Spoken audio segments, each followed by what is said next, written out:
like, oh no, because the school, at first we already had our minds. It was like a salesperson. Hey, when you come down, we make an appointment. So we went down. We came down, and just said he was giving all kind of info. First, it was like, we are the competitors to this college and this and that. And then they said, you want to take a tour? And we said, yeah. And he walked around.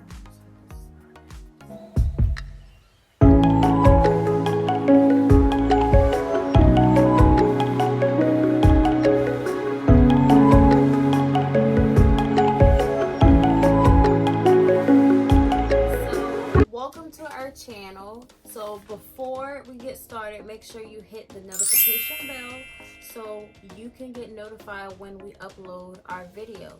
So, and make sure you like our video because YouTube will notify That YouTube algorithm will know.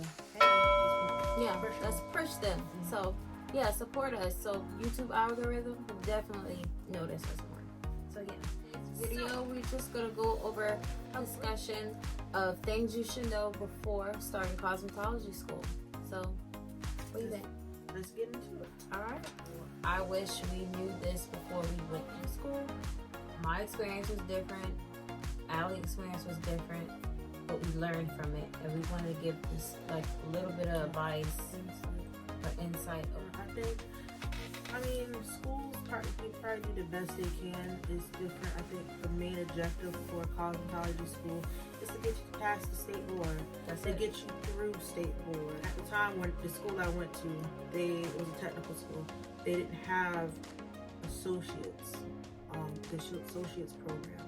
But a lot of cosmetologists is coming out with associates. This is awesome because they also getting that business courses. But then with the business courses, like, they can't give you insight of each business structure because it's just a broad or just vague, or just because they can't give you a business structure over a trucking company or a cosmetology company or any kind of company. If you haven't noticed, we have our hair out. Our natural hair. Yeah. We practice what we preach when we say we promote healthy hair.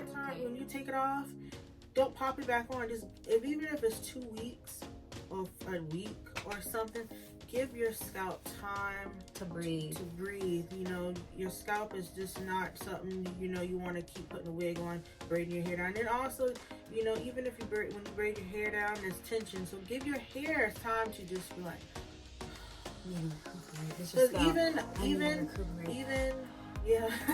even us, like, my hair is growing out from being cut very, very low. So right now I might feel that it's a little awkward stage, but hey, it's hair. It's going to grow. So we want to mention about wearing our natural hair out. So here we go. Without our wig. So with that, I think that this video is also good insight for a number of people that's on the fence or trying to figure out, should I go to cosmetology school? Because with social media, we got a lot of information, a lot of education that's on YouTube, on Instagram. So in this era, if I was deciding whether I was going to cosmetology school, I might be like, I don't know, because I got so much. I can watch this video of so-and-so doing this and so-and-so. If you're on the fence, this video is for you. And also, this video is for the ones that's finishing up cosmetology school. And keep pushing. Yeah, keep pushing to finish, because you're almost finished. I had to drive, but when I went to cosmetology school, I actually went to 2 different cosmetology schools, 2 different years. Probably like first time I went to cosmetology school and I enrolled was years ago, but it was years later I started doing other career paths. So I went to one cosmetology school and I felt like I wasn't getting challenged enough, and during that time I felt like the program changed. It changed and I didn't like it, and I noticed they weren't hands-on like how I wanted to be challenged, and then I left. And then after that, it was years later, I'm working dead-end jobs, and I know, and you be around people who got their degrees, and you work with people who already building their career, and I'm like, I need to do the same thing. So I was like, I had enough of this. I'm going to enroll in school that I was lingering and procrastinating, and I finally got my chance to browse around the campus. I like the vibe, and remember, when you're trying to find a cosmetology school, do your research, okay? Find out what other local cosmetology programs are around you. And if you do have to travel distance, there were girls that travel far distance, hour out, 2 hours out, and they were dedicated to do that because they wanted to go to that school. And you need to find out what fits for you. I was taken away by how the staff was, how the staff kept being, especially the front end, like the administrative part. I've been to schools where it felt like I was being a car salesman, and I felt like they were just selling me this information. They didn't, after I got enrolled, they didn't even talk to me anymore. So I felt like it's not a good feeling. So with my program I went to, everybody was the same way after I enrolled, and that still stuck with me. And then the program, a lot of hands-on, a lot of book knowledge. You need to make sure you're getting challenged enough to the point you be confident in taking state boards, okay? And you know, Allison, she had a little different experience. Your school was more, The era that we in right now is different. It's COVID. Yeah, that's one major thing is COVID. Then the era that I went in, social media was just starting up, you know, and they didn't have all this information that we're giving out right now, because I think I don't regret this. I don't regret that, because I feel that foundation was a great solid. They had a great program. The educators, the instructors were knowledgeable. They were great, and they gave us more than what we, you know, when I talked to other professionals in my career, licensed cosmetologists that I work with, they went to schools that was below. They barely made past their state board. They came out and they didn't have like the current knowledge they're supposed to have with the current trends and all that. And like, I'm going back to this. Like, I think Ruth did mention on some great information. You want to, and all cosmetology schools are not built the same. No. You need to go in, you need to talk to the administrators or educators or teachers, instructors about what the program have to offer. Make sure that they're an innovative school, meaning that they are keeping current things, because in our industry things come and go, but when they come back around also. They like perms, they have different techniques that you use, but it's still they also the be same. ahead too. Yeah, they're still the solution, the chemical structure is the same. It's just different. Balayage at the time, or balayage, whatever you want to pronounce it. Our school at the time, like say for instance, it wasn't a thing, but we learned about it. We was taught that basically that was the first way of coloring or highlighting the hair.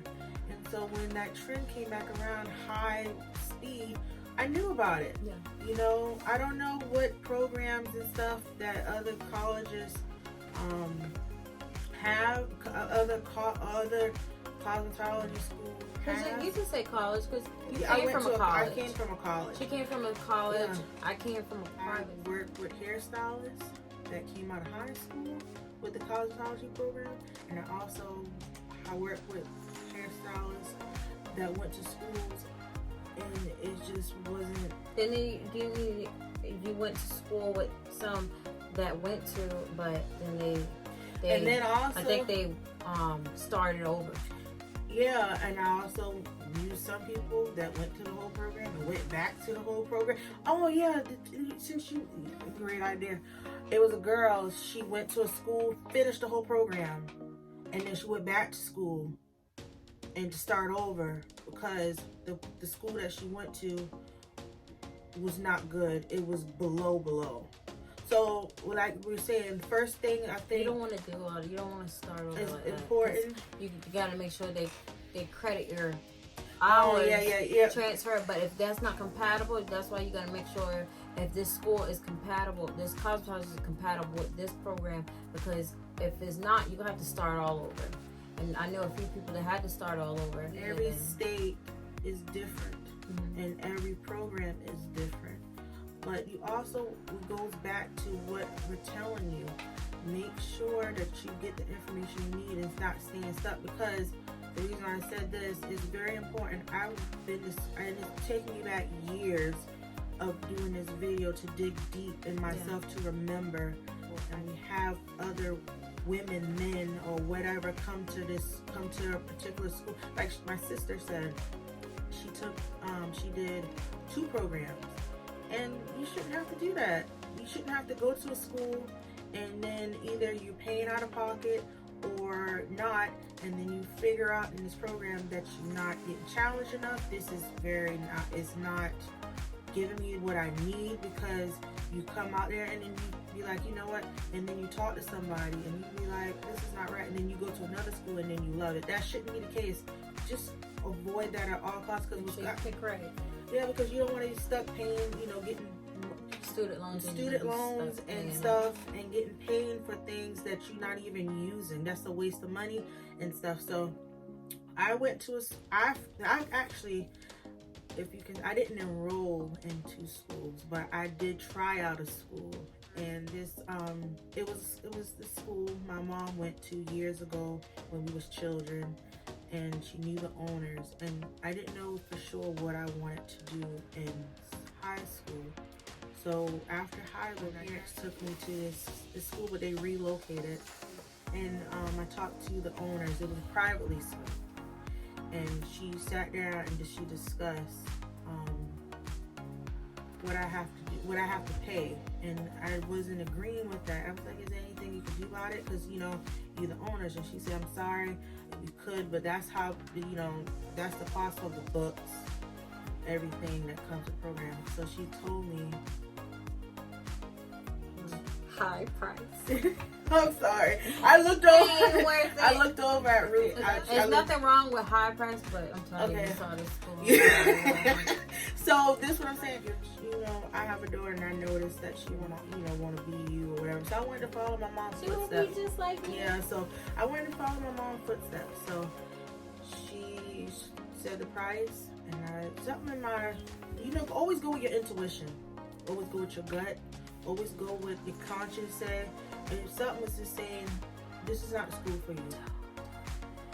And so I went in, and I went in, and I scheduled an appointment. Something said, how about this? Just test them out, which was terrible.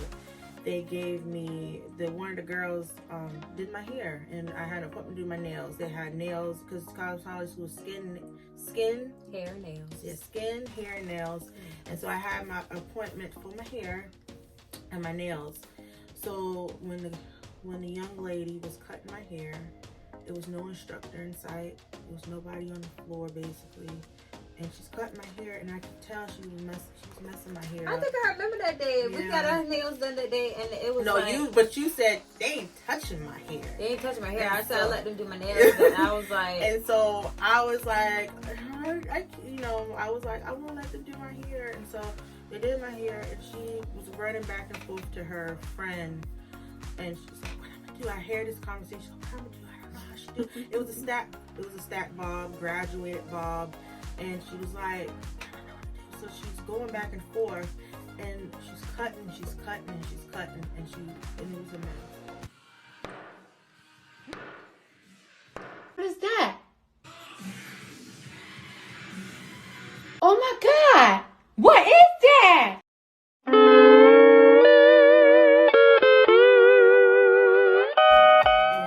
I went and got my nails done, and I'm telling Ruth, I said, oh, my hair is a mess. And Ruth said, let's see.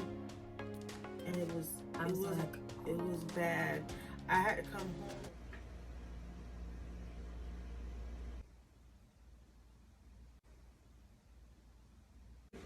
And my father basically shaved the back off. you shave the back off, and it grew back, whatever, make long story short. So I think that was the nail in the coffin, because I said to myself, no, my bad, I'm sorry. how if I come here, I'm not going to learn anything? Where's the instructor at? You know, and what I know now is the instructor, or however many instructors needs to be on the floor, and that shouldn't happen. That shouldn't happen. The instructor should be teaching. So that being said, know what school you want to go to, because if you that's your foundation.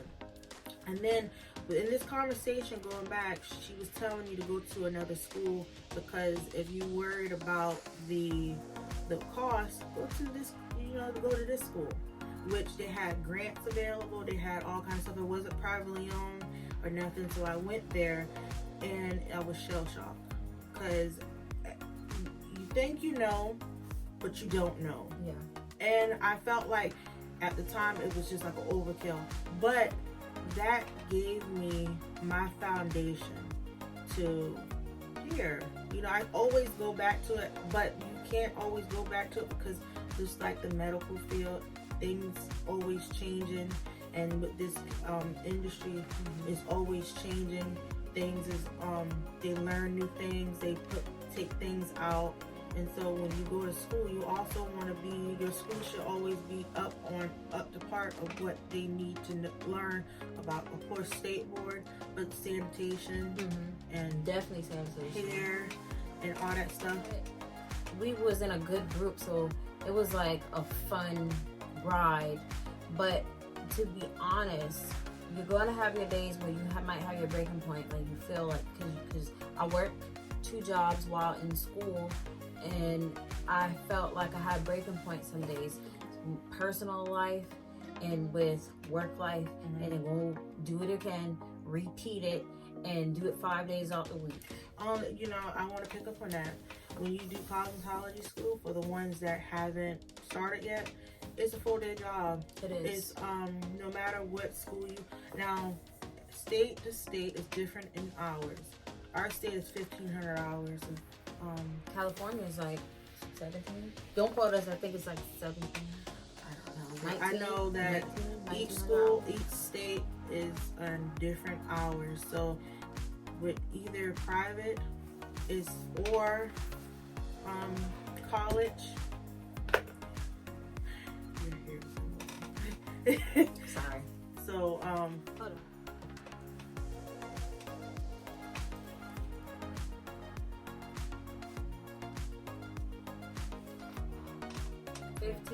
Our state is 1,500 hours of floor. I think it's a floor. I don't know how they break it down. 1,500 hours, but you have to have class, in-person class, and also floor, hands-on. I think each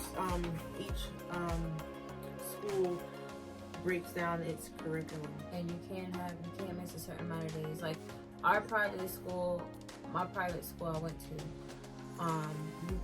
you have a few windows to miss, but I remember at the time you couldn't miss a certain amount of days. Yeah. I think. So take that into consideration. A lot of people have families. A lot of people have to work. It was at the time I did work study and things that I didn't. Actually, my first job was doing hair, but I did work study program. A lot of people couldn't. I know. There's a deal breaker for some people, because we have to make a living. So how you gonna put a full day of work behind school? Yeah. And also you had women that had children. Yeah, families. A lot of schools I don't know about your program, and you have to ask. You can't bring your kids there. No. Years ago, when we were younger, when Mom went, we went with her like a few times. They had a daycare. Yeah, they did have a daycare. Minus a poetic justice, they had a daycare. And, yeah. So like that movie. They had a daycare, and we've been there, and we was with her. But it wasn't like, it was for like, sometimes she couldn't just leave us home. We was children. And she talked to the owners, and they said, yeah, you can bring your kids, but it wasn't like every day. No. But yes, at that time, but things could be different now. Things You are can't different. bring your kids. So take that into consideration. If you want to start school, how I'm gonna put this in my stuff, because it's not like, you know, you could take classes. You can't. It's not like you can take classes online. No. It's not like you can say, oh, I can do it around. They can do it around my schedule. No, they have to Hands-on stuff. You gotta get a lot of hands-on stuff. So you have to. It's like a everyday, however much straight. Yeah. And you gotta see if when you do cosmetology school, whatever program, whatever college or private school, to see if they have like a split, a night class or a day or night. And to be honest, we had day and then we had night classes, but the night classes were shorter each day, and the program was longer for them versus the program day class. We had more hours in the day, and then it was a shorter term. But you got to make sure, because when you work a certain schedule for your job, you can do night classes. But it all depends on what school you go to, if they offer that. And what they don't really tell you, being in cosmetology school, I learned from experience, and Allison learned from experience, you have to be committed, okay? Us being Black women, it was very hard at times, because it's going to be days where it's not busy. It's going to be days where it is busy, and you have a client and they don't believe that they do not believe that you can do their hair. And I had to prove myself. And even when I do prove myself, I felt good about it, even if they didn't even felt like, I don't want her touching my hair because look at her hair. But you can't judge me by wearing my hair, by me wearing my hair natural. I love my hair natural. I was the best colorist in this school, hands down. I'm not being overconfident, but I was the best at doing it, and I pushed myself. I already came in knowing whatever I knew, but I added on. That's the reason why I went. I just added on to get my, whether it was the degree or the diploma or the certificate. And we had to prove ourselves. It's gonna be days where you don't feel like waking up. It's gonna be days where I think I'm gonna skip a day because I don't feel good. What you gotta take care of yourself. And it's going to be days like that when you just feel like, what I'm doing, is this the right career? But I push through it. You know, you gotta have to get along with different personalities of people, different backgrounds of people, and different ethics you go learn about. You gotta have to be able to listen to people. It's not a field. Being a cosmetologist is not a field where you cannot just say nothing to people. You have to put yourself out there. You have to push yourself. You got to listen to people, because it's different. People want to talk. In this field, you're psychiatrist, you're doctor. You are a hair doctor. You're a listener. You're all that. And you have to be able to be aware of this and be able to wiggle your way in different environments. You know, not be a slime ball. You know, not be fake. You're being real. But be yourself, but also, you know, do the best service you can and put yourself out there in a good way. Social media is booming more. Like, I feel like it can do so. It's doing its thing concerning taking pictures.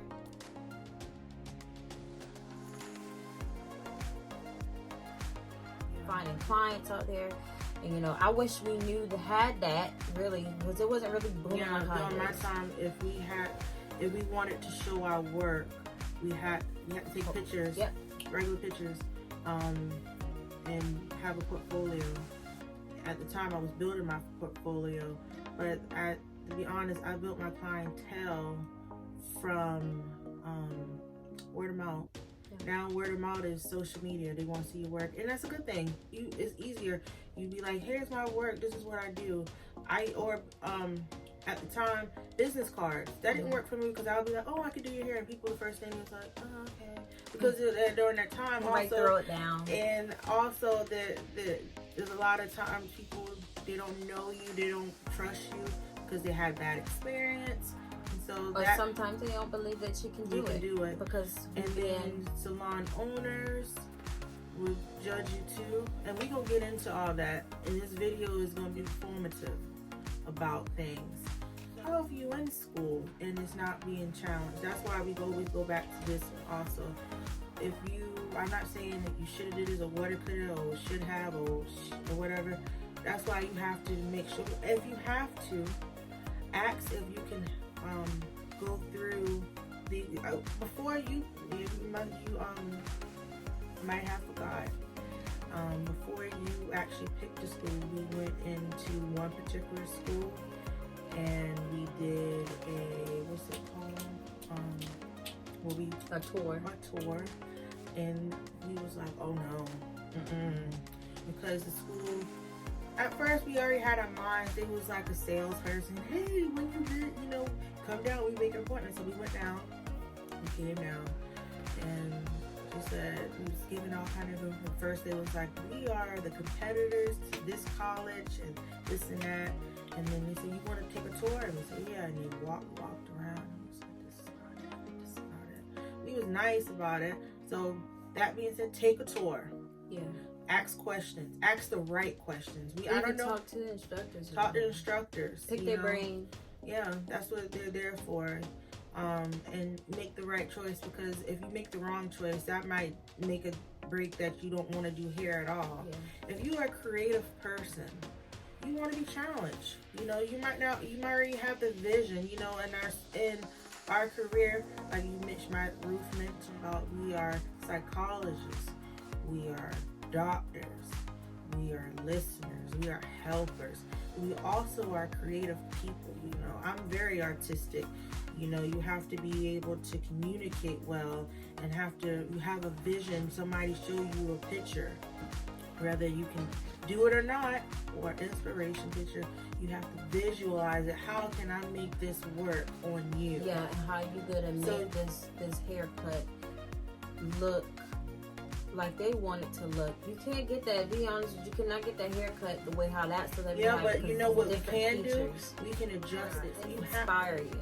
So we have to be visual. We have to be a visual person before, and then you also, people want the color. You have to do a lot of precise guessing.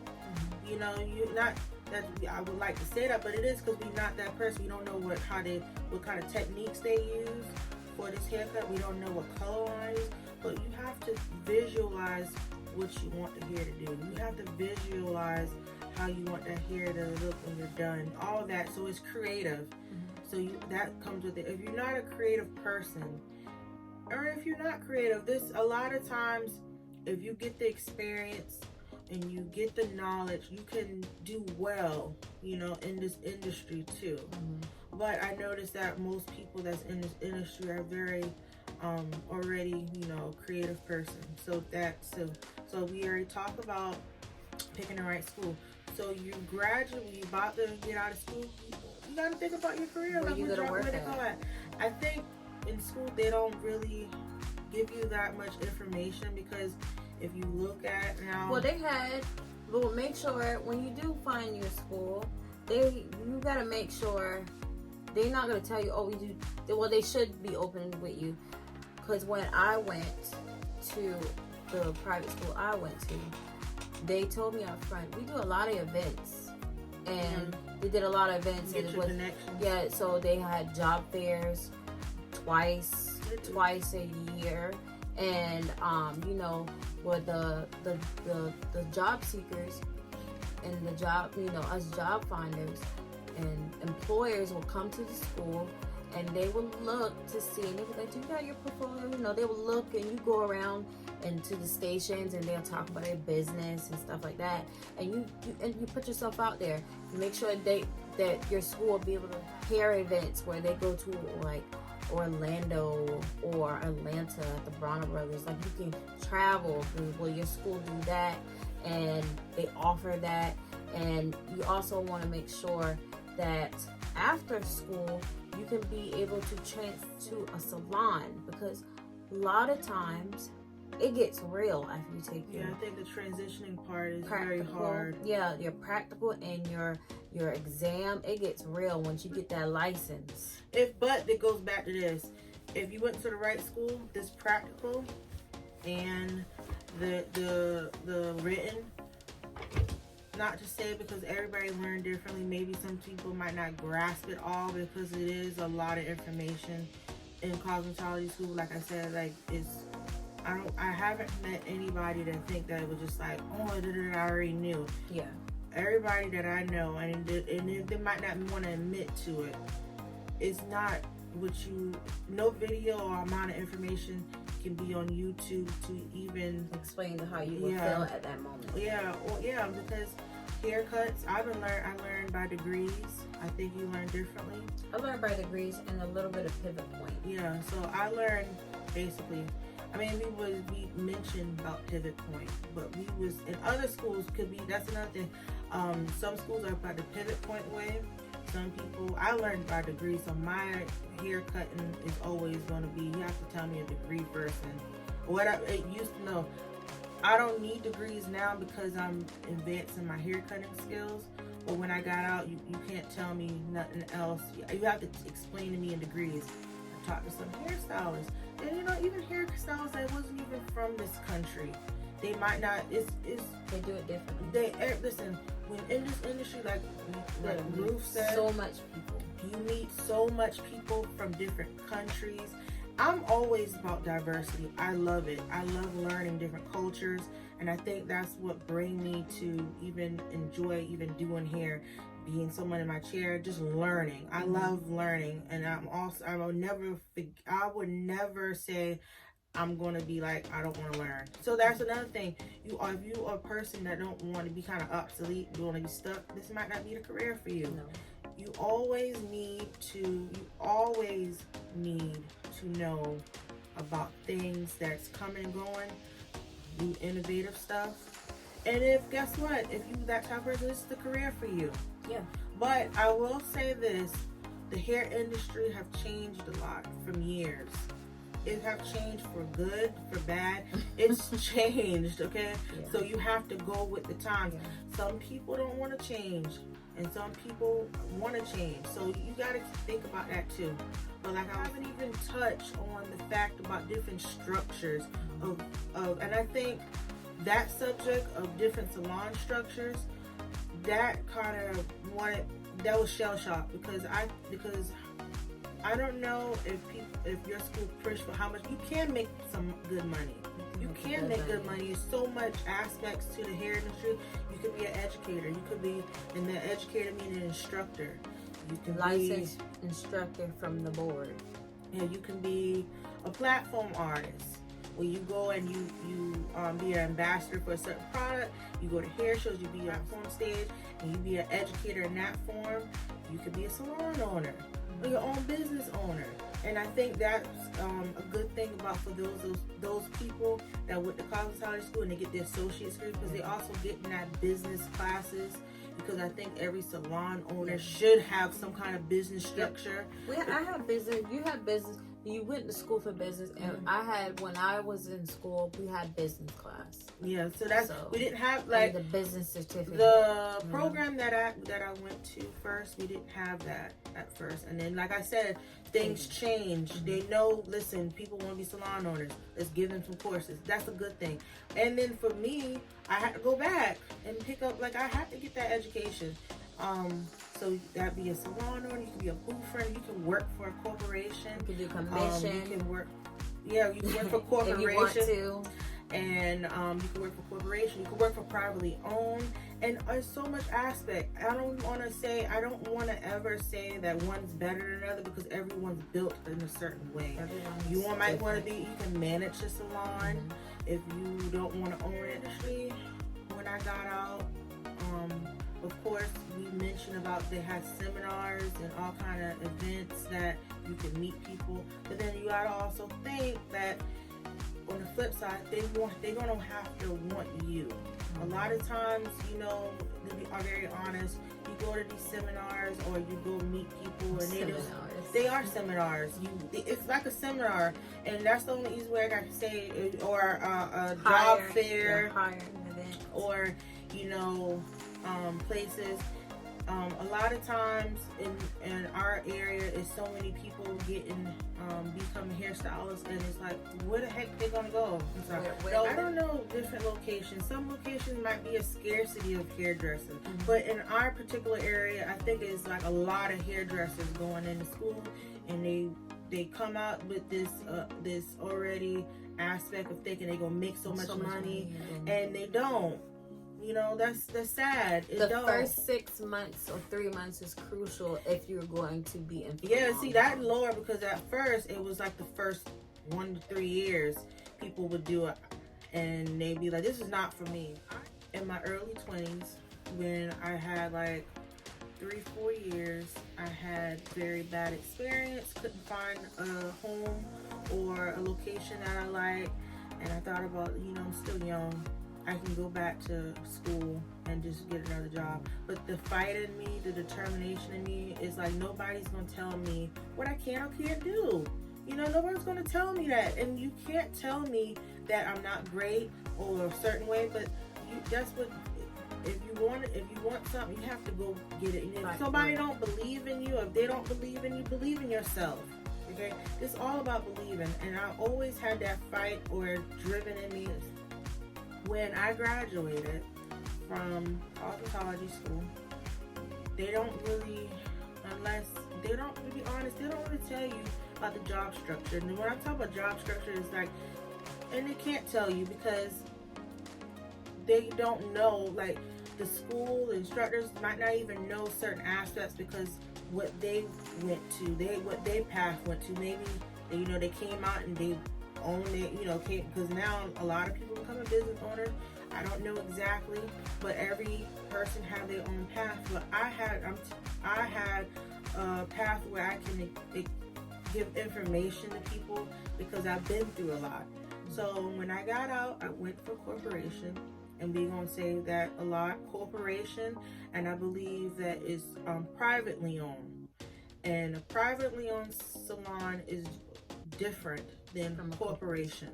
Now, a person that owns a privately owned salon can run it like a corporation. It's all about their ethics and morals and what they feel they want to run their business. But a lot of times, privately owned is a lot different. Mm-hmm. So, corporation, this particular corporation salon owns a lot of chains. And at the time, I worked for the highest one they could work for. Their prices were higher, and what you thought was high.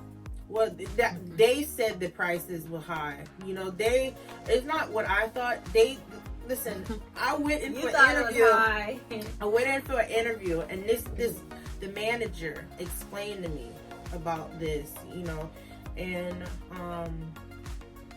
they said this and this or whatever to the third. You know, blase. Let's get to it, but. Corporation, they have different ways of paying. They either have commission, where you get in from few people I talked to, the commission haven't changed much, which, you know, inflation times what Fat Joe said, you know, price went up. Yesterday's price is not today's price. Price went up. Yesterday's price is not today's price.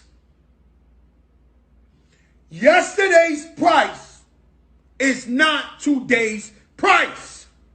Okay. So think about that. That was like years ago. I'm gonna be honest, like 13, 14. It still ain't changed. That 15, 16 years ago. Yeah, I don't know. It's a bit over a decade. Okay? So when I meant commission, I meant... It was over a decade. What I mean by commission is they tell you, hey, you can get $7.25, or your commission-based pay is 40% or 45%. or some people get 50%.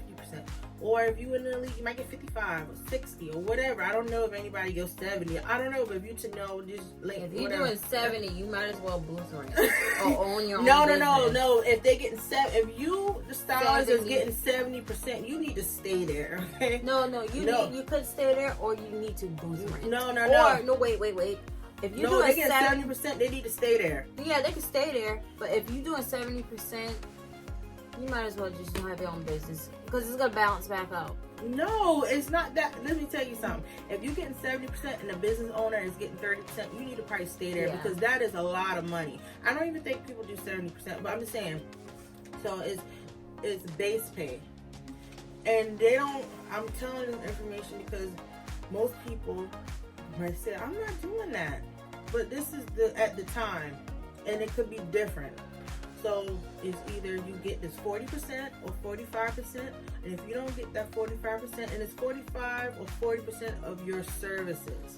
So they get paid twice a month, and everything that you do is a service. A haircut or a men's haircut, $22. A women color service, $150. What about tips? You keep your tips. Some places don't. Some places. They tax your tip. They do. We got a lot of IRS knowledge. So, what happened is CPA knowledge. So what happened is accountant knowledge. That's you another video. Yeah, that's another video. So what happened is your services. You think of your services. 10 a wax, $14. Men's haircut, $22. Color service, $150. Relaxer, $75. All those are service. Starting. Yeah.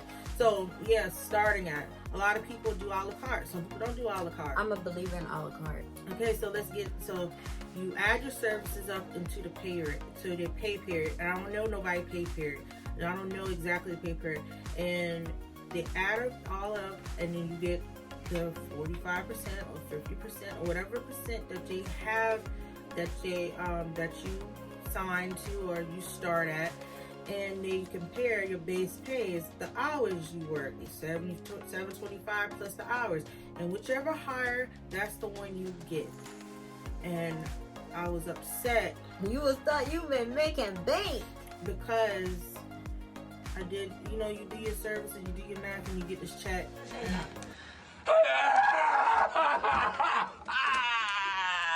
What?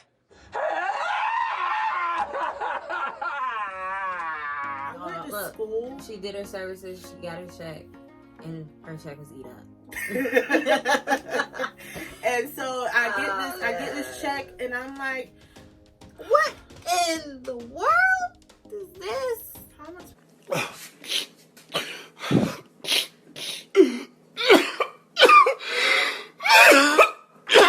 Off this. I went to cosmetology school to make money. And you got student loans. And then I'm like, what is this? How am I supposed to live? Either you pull the hours,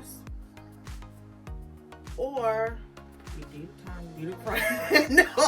That is a crime. You do the time, you do the crime. And so what happened, some hairdressers will work in 2 locations.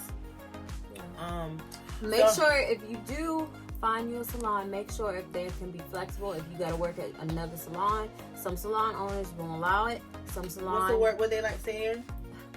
It is a conflict of interest. So think about that. That's a clause. If you find a salon that do allow you to, you better. That's a plus. Yeah. And then see if they can do. Or other some stuff. people might say, I don't like when people tell me, because at one point, in my last video, I mentioned I did work 2 salons, and people have this mentality of if you work in 2 jobs, you're not making enough money. I didn't have that mentality. I have my mentality of the days I have off, I can work another location and make twice as much money. Come on, do your math. So let's get the other thing is, so I get this check, and I'm like, I could be working at McDonald's. And the reason why I know about working at, because I know people work at McDonald's, and I know they tell me how much money they work. And I'm not saying that you should get a career at McDonald's or if you is a bad thing or what. I'm not knocking it. A job is a job. But I felt when I saw this check, why did I went and spend all my schooling at this job when it's hard? Like when you deal with people as parents, you're messing with their identity, you messing with how they look, how they feel about themselves. And I'm doing all this and dealing with customer service. It's a lot.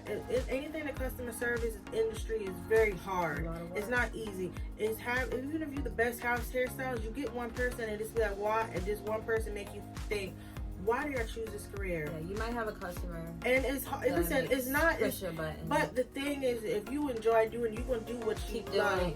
You know. So this job is causing me stress. I didn't stay there long because there was a lot of stuff that was going on. And another thing that people don't talk about is discrimination. Discrimination can happen on both sides. I'm not going to get into this video about discrimination, but just saying know that discrimination is very prevalent in this industry. A lot of people want to close their eyes to it. A lot of people don't actually, you can say, don't believe in it. Some people haven't been through, but it is. And a lot of minorities are discriminated against, not just black people. I have clients sat in my chair and said that they don't want a person of Asian descent or Asian heritage or whatever on the hair. That's discrimination. And I shouldn't have to put up hearing this. And at the beginning of my career, I hear a lot of stuff because when I decided enough is enough, I went booth running. And I did that and I enjoyed doing it because you're your own person. So with corporation, a lot of times you do either base pay or commission, whichever higher. And let's get into like hourly wage. Some places you just do an hourly wage. I haven't worked at a place that did hourly wage because I felt like I don't want to ever work in this place. Me personally, I'm not knocking nobody that do. I'm not knocking nobody because everybody, like I said, is built differently. And people have their preference. But you can do hourly wage. I don't know how the hourly wage start. You have to, go look up that yourself. You have hourly wage. And another thing is commission plus base pay, which at the time when I got out, everybody was trying to find those jobs. There was a few places that had the base pay and commission and or like a sliding scale. And what I meant by sliding scale, the more services or sales you do, it goes up. And everybody at the time, they wanted that, I want to say me and Ruth came in different eras in the industry. At the time, people didn't really want to jump out and do booth renting as much. They was trying to think about long term, meaning that they want to build a retirement and they want to work for. Speaking of retirement,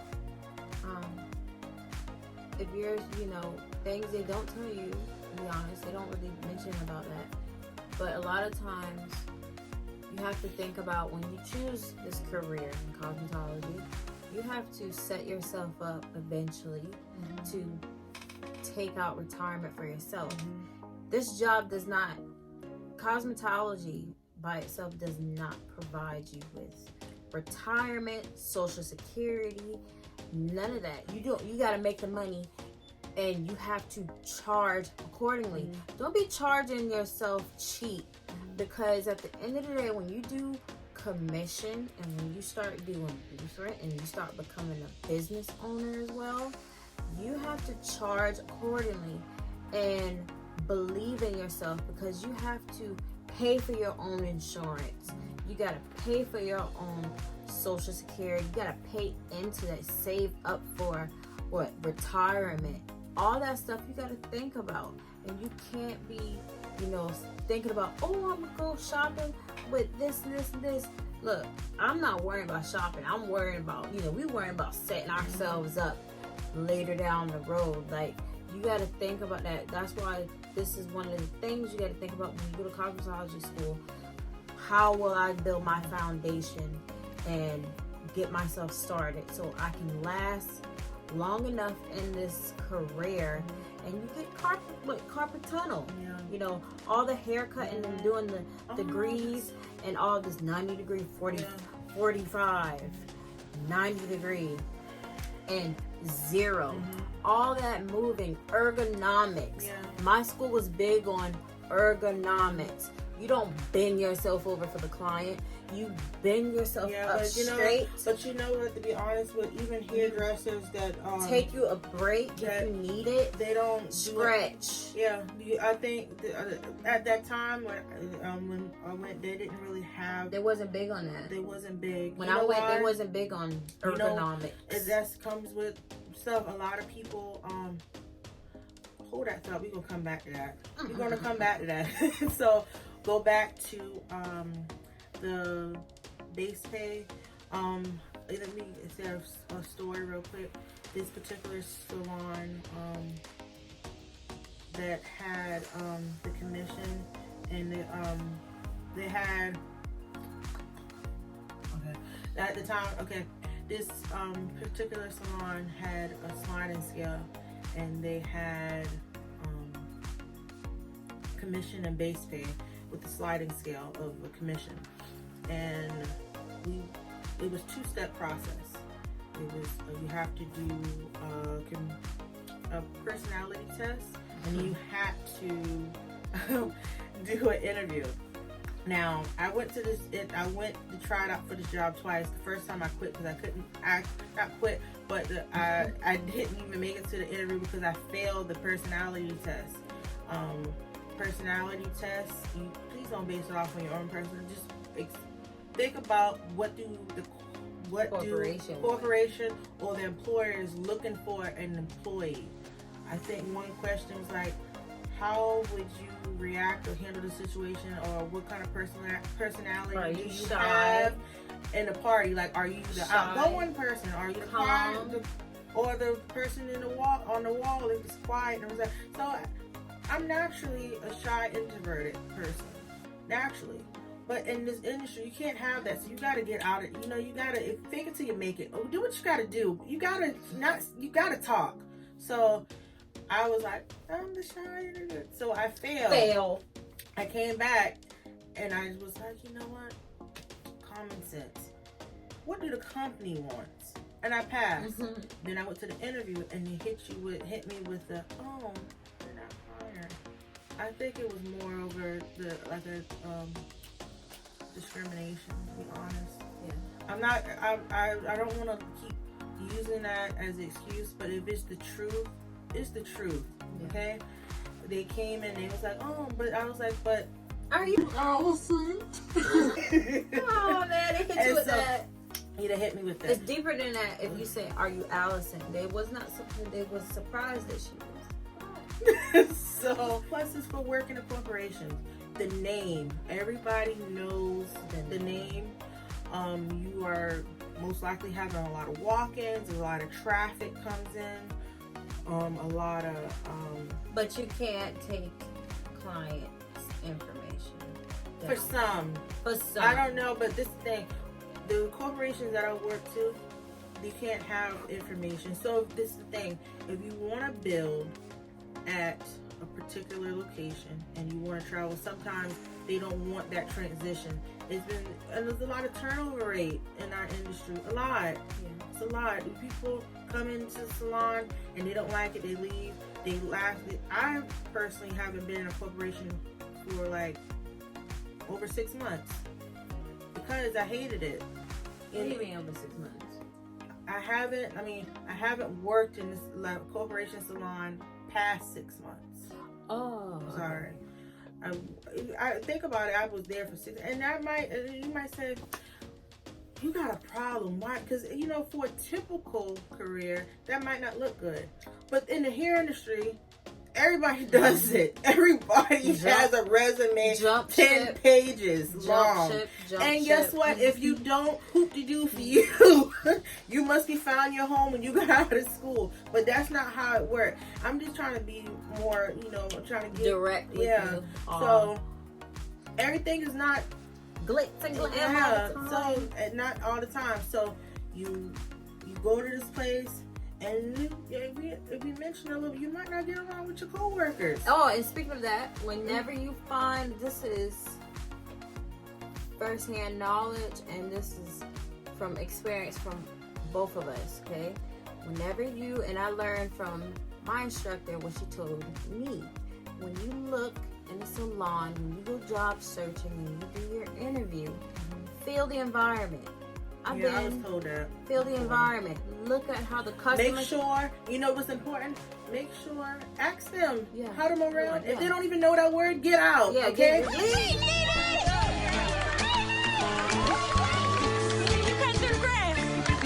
No, I'm Morale. telling you. We're being honest with you. Fill out the salon. Ask questions. You know, if you see they looking at you funny, I don't know if that's this. Yeah. You know, if you feel like, you know, you talk to the manager. Or if you wait, feel like people wait. look, if you feel like people are being a fake, listen, this industry is very, very shiesty. Yeah. Like, people might say it's very cutthroat. It could change, but I'm basing this off years ago when I first started. Because remember I told you I wanted to grab ship. It was very, very confrontational. I've been in confrontational, situations. Talk about the street commission.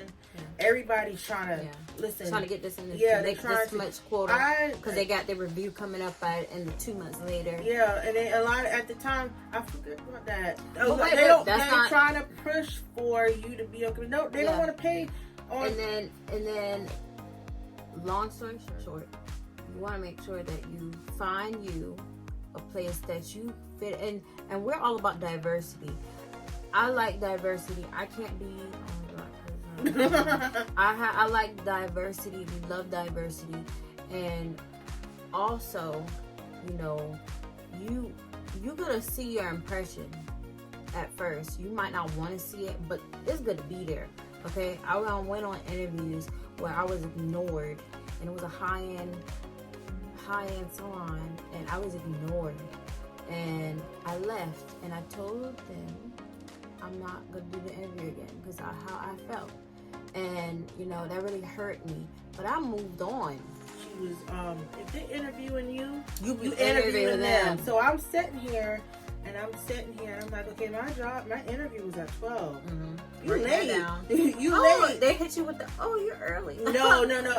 Wait. In school, no lie, in business class, they tell you, if your client is early, you're late. So no lie, if your client is early, then you are late because you don't have time to set up. They're early, you should be earlier than them. You can't go by that. I mean, no. Don't go by as go by as a hairstyle. Just go by as an interview. No, listen. And you get the job. Okay. But because if I'm basing that off, I know people do things differently, and people got their own preference, and I know people do them like they do one person a day or two people, and they can book that time. But I always been a person, and I never did like 3, 4, 5, 6, 7 people at the time, and then you can't do that. I always give myself enough time, but I did people, and things happen. Remember this, and this goes back this is not my cosmetologist sense, it's a business sense. If they interviewing you, what's so funny? Don't go to the interview and ain't got no stylist in the salon. I had an interview that was so weird. Wait, we go to the stylist. You don't have no stylist. There's something wrong with the owner. You better leave, okay? Bro, that goes back to turnover rate. So hold on. So mentioning to me that the discrimination part or whatever. So I come in and this is a rule for you. And put this in the back of your head. When they're interviewing you, but you also interview them, because it gotta be this is a relationship here. Both sides. It gotta be both sides. They're gonna have to want you to work there, and you're gonna have to work. You want to work there too. Okay. So this day, why do you think so many people are becoming business owners and working for themselves? It's because they want to be happy. I'm not trying to shave my years off my life. So that's one rule. So I can already see how you look at me. I already see how you move, and I'm like, hi, and you like, hey, and they hit me with the, hi, who are you basically? And I'm saying, I'm Allison. oh, you're Allison? Remember that quote? You're Allison? Okay. I already know. Listen, Red flag. It's a red flag to me. Okay, have a seat. And I'm like, okay, she cutting this lady hair. I'm sorry, or whatever. Cutting this man hair. And I'm sitting there. I said, this appointment is at 12. Now, as an interviewer, you don't like for any potential employee to come late, because you already got in your mind, okay, let me think about this. If they come into this interview late, they're not responsible, because a responsible person will make this interview on time or even earlier. So on the flip side, you being an employer and you tell me at 12, not caring about my time, that don't look good for you either. It's not looking good for you. It's not good. So I'm sitting there, and 15 minutes went by, and I can tell that you prolonging this conversation with this. The man want to leave. He's not that into you, okay? You don't give this man a haircut, and he stand up and he's like walking out the door. He's standing up with his wallet, reason I'm about to pay you, and you prolonging this conversation. So don't leave. Yeah, and I'm like, and a person, like, you might say, well, Allison, just leave. Just leave. We ain't got time for that. So I'm just like, I still want to be professional, because at the end of the day, everybody knows each other, and I'm not trying to say that you should care about somebody, but I'm trying to be respectful. Okay, I'm trying to be respectful, because at the end of the day, my mom and my dad taught me well. Okay, I'm trying to be professional. So I'm already in my head saying, this ain't gonna work well. It's not gonna do well. So this man already left, and you still looking out the window like, get your stuff. So she's like, okay, I'll be with you in a minute. She's taking forever. She's cleaning up slow. Now, I don't care if you're an older woman. You know good when you come on, hurry up. I don't care about that. And so she's taking her time. And at first I was like, should I help her? Because, I got a time, but I was like, I'm waiting. So by the time she comes in, okay, you can come on back. Okay, I come back. And she's like, I give her the application. This is a long time ago. I can't remember. No, you gave her the application and you told me that she was writing. Okay, so she got the nurse. She gave my application. She's writing notes. And I'm like, okay, it's just not a good thing. My intuition saying she ain't writing good things. So I'm like, writing good, I don't care if you're writing bad things or good things. I got a lot of stuff on you. So she asking me about my schedule. She's asking me, what do I do? What you specialize in? The basic stuff.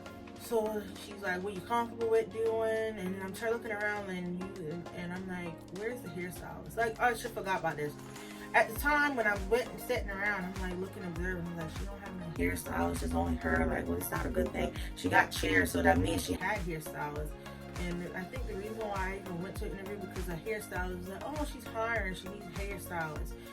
And that's not a good thing. If they can't keep hairstylists, why you can't keep hair, I'm not gonna be around. So make the long story short, I'm this interview, and I'm like over it. So she telling me what she expects and all this stuff, and okay, I'm walking out the door, and I'm like, I should have just left. So I went back, and I said, you know what? I told her. You get it together. So I said, when I came in, I already peeped that you didn't really want me here, because as a person that knows that you have an interview, you thought I was going to be a certain type of person. I said, can I have my application back? Because I got personal information on it. And she was like, excuse me. I said, the reason why I'm coming back for my application is because this, and this happened. You know that you had an interview to do, and you act like my time is very valuable, just like your time is very valuable. And I don't think this is not going to be a good fit. And I know for sure that you wasn't going to hire me. And she looked at me with her mouth open, and she was shocked. Close your mouth. She was shocked. And I said, you know what? Should I just have my application out? And I took my application. No, she ripped off the plate. She didn't want to know what she ripped the paper off. And she was like, here you go. Long story short, that salon, she had to close up. She had to close up. close up. Sorry.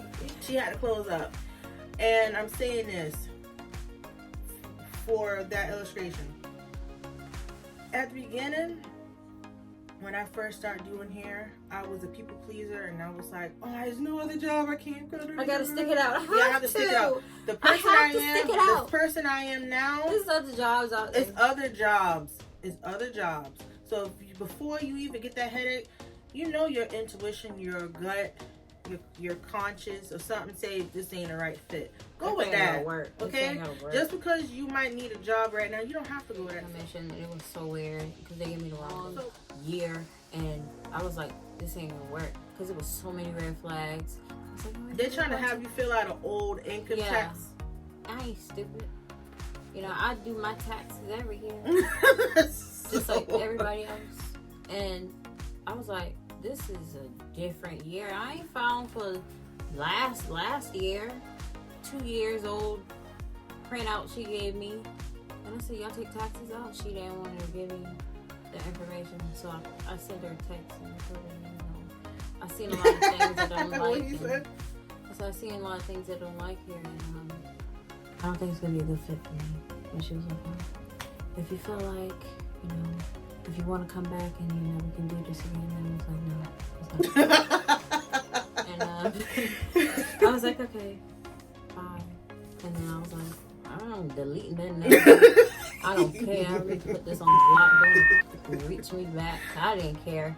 But I was like, oh, business, little head. Another job elsewhere. Let's go. Let's find something else. But you know, I'm different. Everybody else is not like, no one's like me. No one's like Allison. You're not gonna be like that.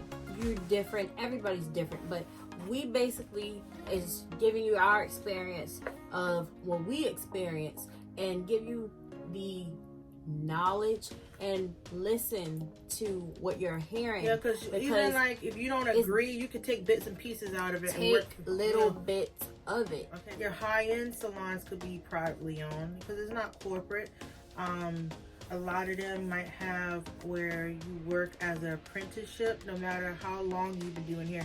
So you could have been a business owner, you could have been a salon owner, you could have been the elite of the elite, and you basically got to start whatever ranking they give you. And I don't know, you have to do your interview. They have to base it off your experiences. So a lot of times with apprenticeship, you start off with either a shampoo person or whoever, assisting other lead hairstylists, and you level up. I always, when I wanted to start here, I wanted to be in those kind of places. I never got to it. Maybe it's a good thing. I don't see myself as, you know, a person as now to ever be kind of like an assistant or assistant.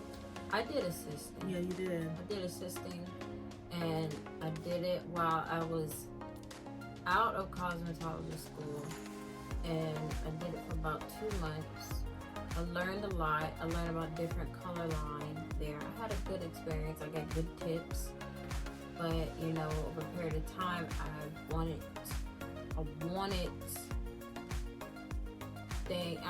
more, and I felt like I wanted more clientele.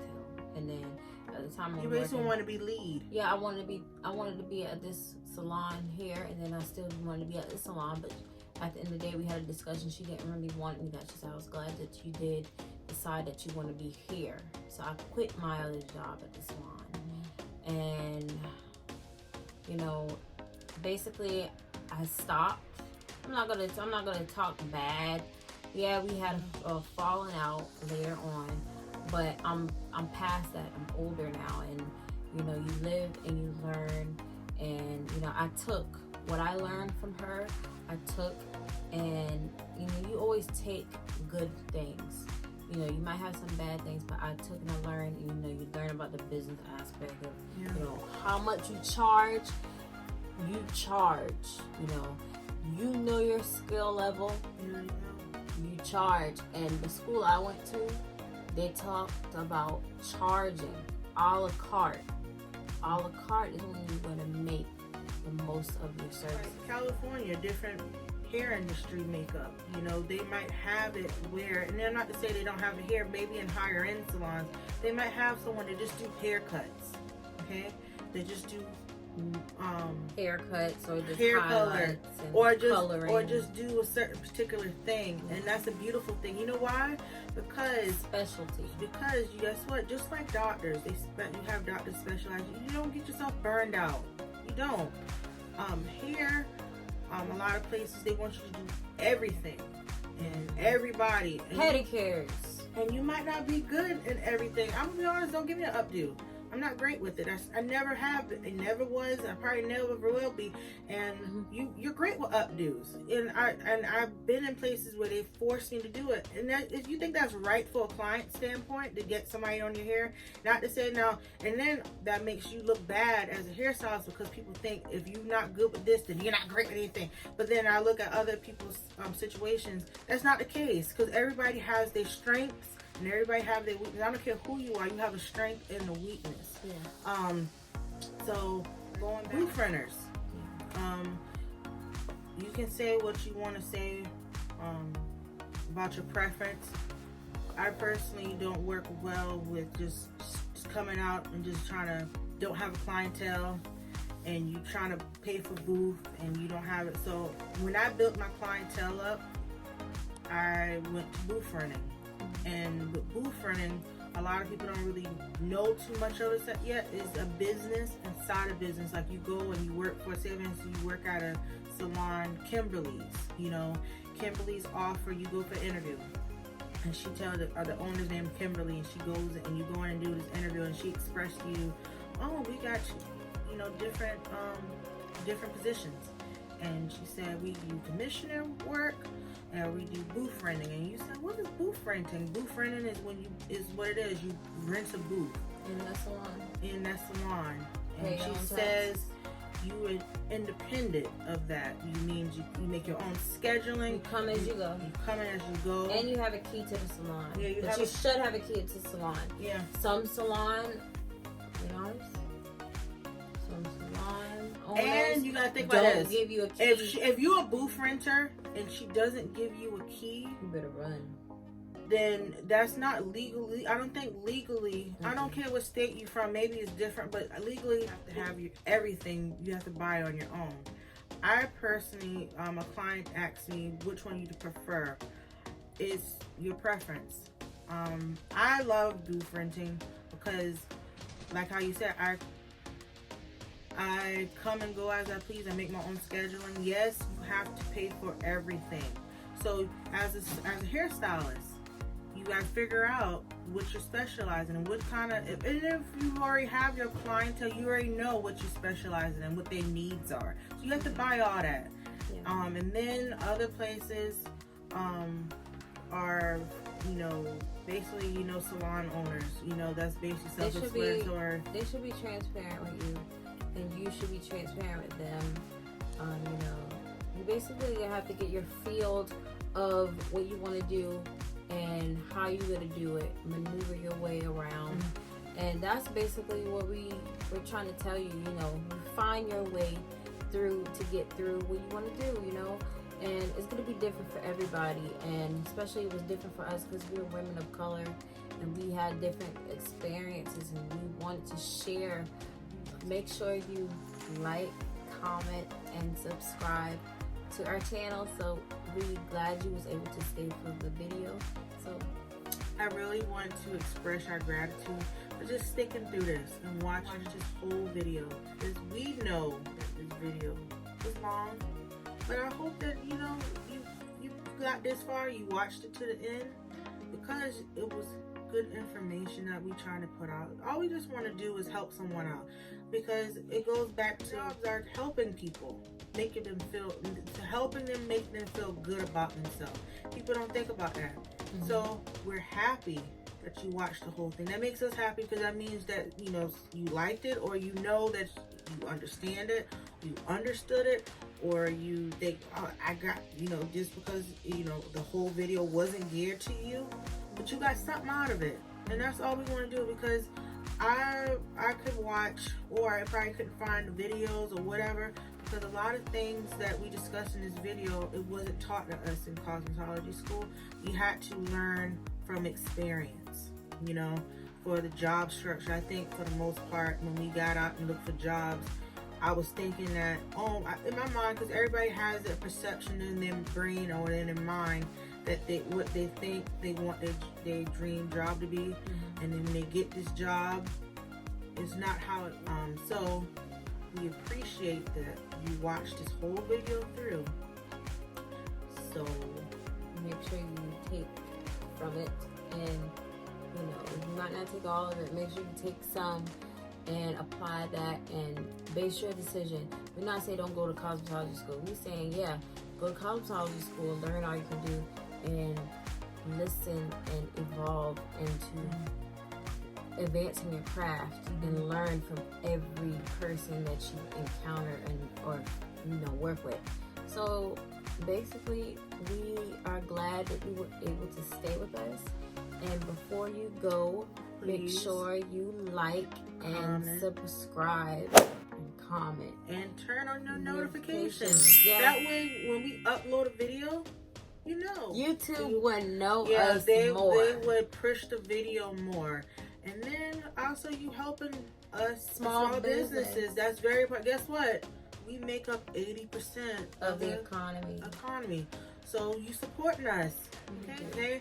We appreciate that. So make sure you do that. Yeah. Bye.